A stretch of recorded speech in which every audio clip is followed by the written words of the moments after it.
Assalamu alaikum warahmatullah. So as you know, we've become quite famous for growing our chilies. Our famous Naga pickles travelled all over the world, as with our chili pickle as well.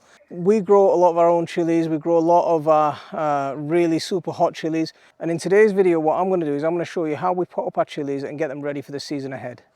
Now this is a Danu Morris, and this is an extremely hot chili. It's one that I've overwintered, and you can see it's starting to flower now.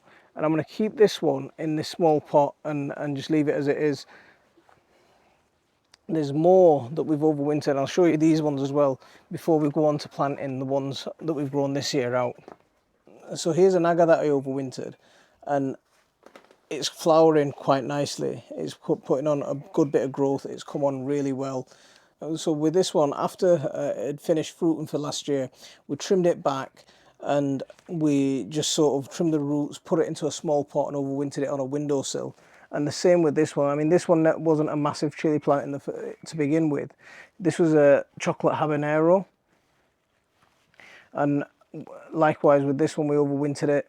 And it's the good thing about the overwintered plants is these are usually the first to flower. As long as they come back healthy, these are usually the first to flower, and they're coming on and they're putting on flowers quite well. But saying that, some of the ones that I've planted this year are not far behind. They're actually starting to catch up. These little red aphids have been the biggest problem I've had this year. They've really, you can see them on my glove there.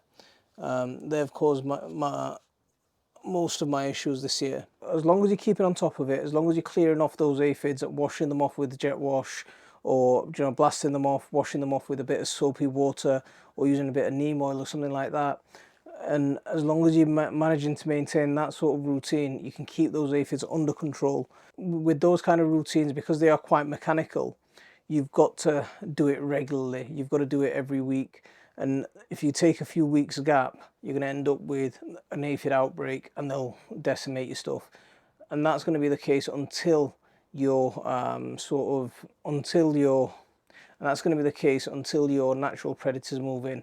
And because of how dry this year's been, the insect population has just been completely decimated. I mean, it's really bad out there. I'm going to have a look around this greenhouse and I'm going to decide on where I'm going to plant which plant. There's loads of things that it's really nice out at the moment. So we're going to move a load of these plants out into the garden. A lot of the squash are going to get planted out this weekend, and we'll decide on where we're going to plant which chilies in which greenhouse. So let's start clearing this greenhouse out. So you can see the damage that these aphids can do. And I've got a pepper plant back there that just really struggled. It's another overwintered plant, but it's just really struggled with the amount of aphid damage, and I think that one's had it actually. I'm going to give this one about a week, and if it doesn't start recovering, then yeah, I think it's going to be done for. Where you have leaves that are particularly badly infested like that, just take that and get rid of it. Just pick it straight off and get rid of it. This is a Naga, and these Naga always do well for us.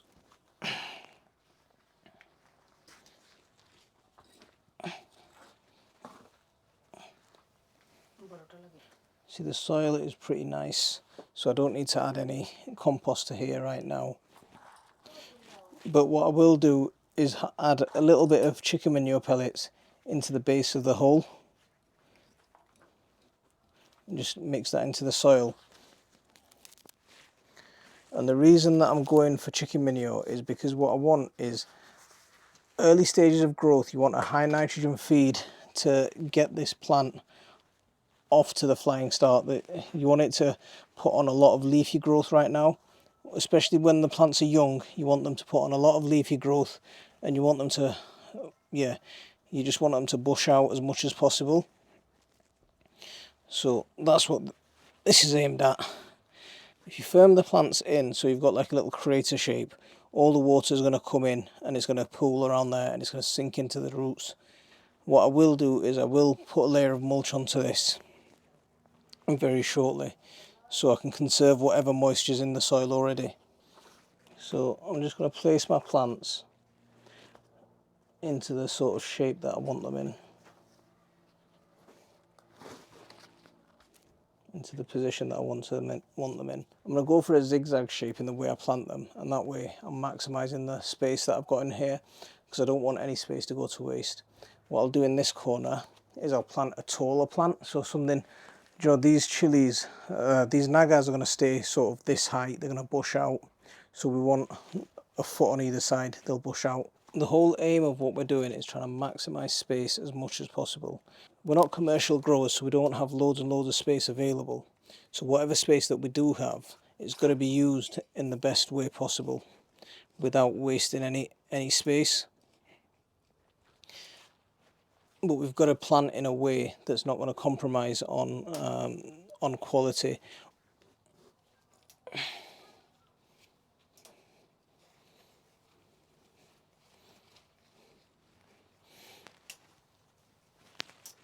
So we don't want to restrict things like airflow, so we don't end up with loads and loads of diseases as well and causes further problems. This is a green chilli, and what I'm going to do is I'm planting that one at the back here, and these are generally a little bit taller, more compact plants, so they don't bush out anywhere near as much, but they do grow tall. So at the back, the way I'm planting, if you think about layers in a forest, I've got my taller plants at the back, because remember, in a greenhouse it's going to get extremely hot, the sun's going to be beating down all day, so I've got my beans at the back. They're going to provide a little bit of shade for this greenhouse, and then I'm going to have my taller plants behind them, and then I'm going to have my shorter plants or my understory plants in front of them. So if we were in a hot climate, this greenhouse, everything in here would be almost perennial, so it'd be a good way of planting. Because we're not in that 12-month or a year hot climate, these are only going to be grown as annuals unless I overwinter some of them that are in the pots. If I can get enough plants planted, then I might even get this hotbed planted up. It's lost most of its heat, but it needs topping up with compost, and it needs planting up. Here's one that I'm going to plant in a container, and I'm going to give this as much pampering as possible. It's the only plant that survived. It's a purple tiger, so let's get this guy planted up and find him a nice, good spot to grow up in. So that guy, I'm going to give him this pot, something nice that he's going to find nice and comfortable to live in.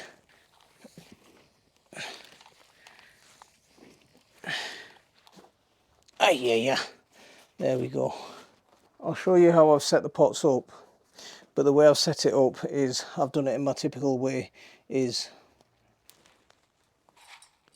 wood chip at the bottom, and then rough compost, and then a bit of what you just saw me putting in now was sort of my seed layer, seed level compost. Something a little bit finer at the top. So just so this plant has a nice environment to bed in. I added a few handfuls of clay in here as well, so because clay is amazing at holding on to minerals.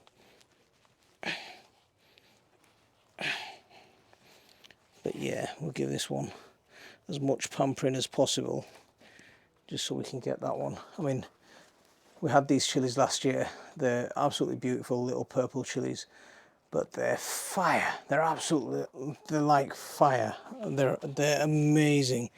To me, the ones that we grew last year, they were way hotter than Naga, but they didn't have that fragrance. They are good though. They are very good. They're definitely one worth growing. So here's a green chili that I overwintered. So can you see the shape of the plant? It grows tall and compact. So that's the plant that I planted there. I'm expecting that one to grow in a similar shape to that one, tall and compact. Whereas these three here, I'm expecting to bush out like that one and grow across rather than grow as tall. So that's why I planted them in this formation. And if you look at the way I've positioned them, I've positioned the branches so the branches go that way.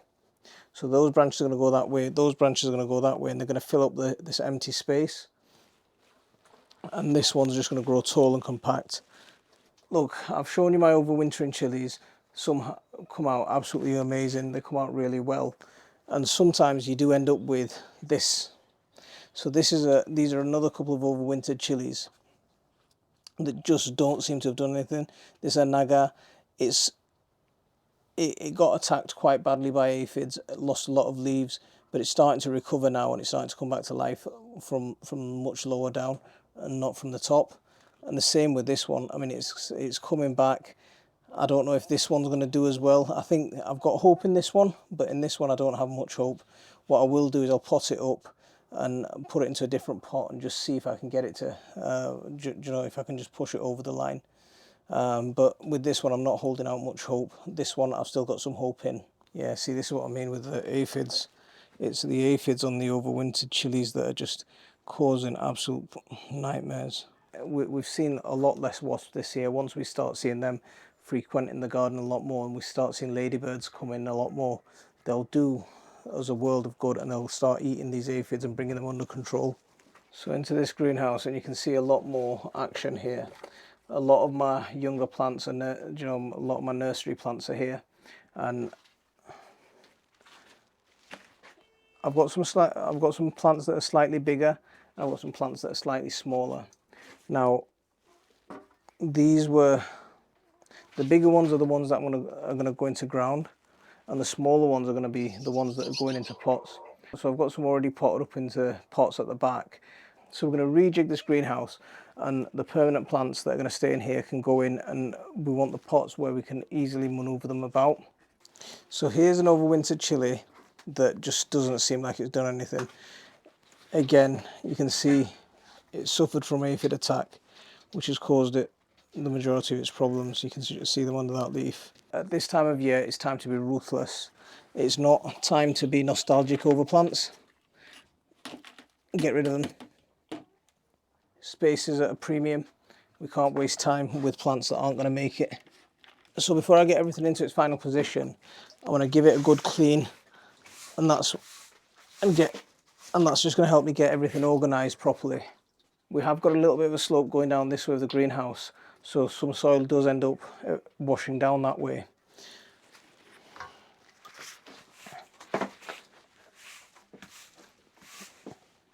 But problem easily rectified. So I'm left with pretty much a blank canvas. So I'm just going to level everything out, make sure that it's all nice and flat, ready for me to start planting.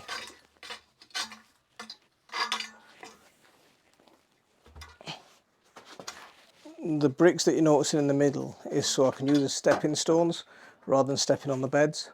And I'm going to go for the same planting methodology. The sun comes over that side, and in the most of the day is over on that side. So I'm going to go for taller plants at the back and create sort of like a sun trap. The green chilies are going to go at the back, and the nagas and the habanero types, they're going to come at the front. So bismillah, let's get started. So it's really dry in here.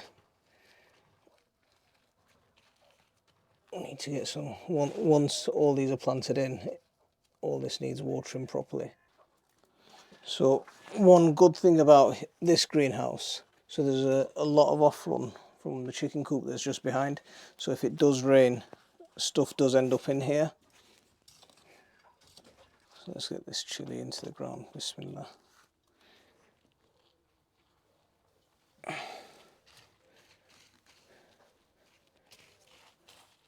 And again, this is a green chili, this is a Danomoris.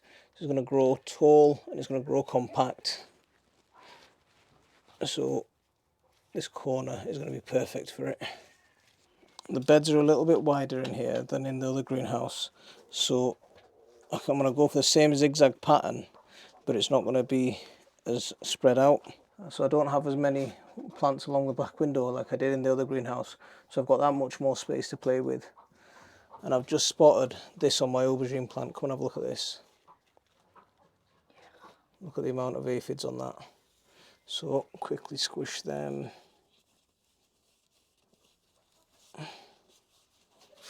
Squish that. Yeah, give it a good old squish. See, everything indoors always struggles because there's less wildlife interaction, there's less wind. Do you know, aphids don't do as well when there's wind action. So this needs to go outside. We'll get it into some fresh air for a little bit and let the natural pests deal with the stuff. and then when we bring it back in here, we'll give it a spray with neem oil and washing up liquid, and see if we can get those aphids under control. So that's the greenhouse pretty much planted up. I've got 4 naga at the front, and I've got 4 green chilies at the back, and I've got enough space for a few pots to be lurking around here. And once it gets really hot, I'm going to pull these pots at the back out, take them outside, and I'll plant some tomatoes in the back of there, and then that'll keep me going with tomatoes, fresh tomatoes, right the way up until November. We've done a lot of plants into the ground. Let's get one into a pot and show you how I do them in the pots. So as always, a little bit of wood chip into the bottom, and then fill it with loads and loads of homemade compost. And this is the chicken compost that you saw me harvesting a couple of weeks ago. And there we go. That's some really nice chicken compost. It's still breaking down, so that's going to be full of chicken manure. It's going to be full of goodness that's going to be continuously feeding the plant all the way through the season. Then into the top of the pot, some nicer compost. So this would be the stuff that I'd plant seedlings up into. So there we go. Make a little hole. So make a little hole for the plant to sit into. Squeeze the sides of the pot, and your plant should just pop out. There we go. And into there she'll sit. Bring that soil in around. Don't squash the root ball until you've got the soil in around it, because what you can end up doing if the root ball's not firmed in properly is when you squash the root ball, you end up ripping the roots away from the plant. So what will happen with this is, as it'll grow, you'll notice the stem become quite thick and the roots come up to the top. That's why I haven't filled it right now all the way to the top, because then it's going to be necessary when you start seeing the roots at the top to mulch it or to add more soil and mulch it then. So you've seen me plant up my greenhouse, and this I'll plant up my chilies into pots. So I'm not going to get a chance to do it today, but I'll do it in a separate video, and I'll pot up the hotbed, but I'll show you how I do that. Thanks for watching. Don't forget to hit that like and subscribe for regular updates. If you want to support our channel, you could always become a patron, but I'll see you on the next one. Assalamu alaikum wa rahmatullah.